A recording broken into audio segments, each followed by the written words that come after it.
La Durance est depuis longtemps une source d'énergie.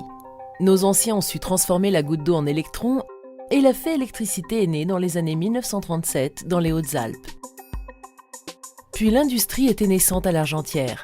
L'électricité produite dans les Hautes-Alpes était insuffisante et l'industriel l'a fait venir par un réseau à haute tension depuis la Maurienne en franchissant les cols du Galibier et du Lautaret.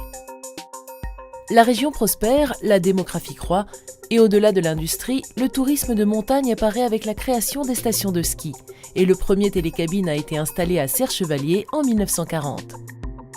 La demande en électricité était de plus en plus forte. Le réseau électrique se construisait sur le territoire et accompagnait sans faille le développement économique.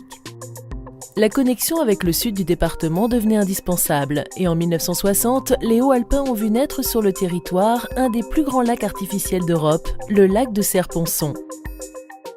Source d'énergie renouvelable produite grâce à la Durance et à la fonte des neiges, le réseau remonte cette énergie à la source en destination des habitants et des activités des Hautes-Alpes.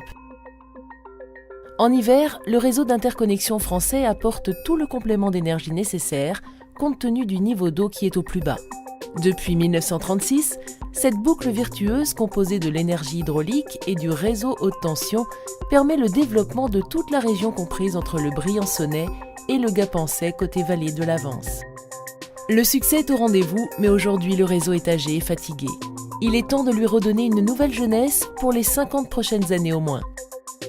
Mais le temps s'écoulant, les Hauts-Alpins ne sont plus les mêmes. Les territoires ont changé, l'environnement est au cœur des débats, les réglementations ont évolué, les technologies ont progressé.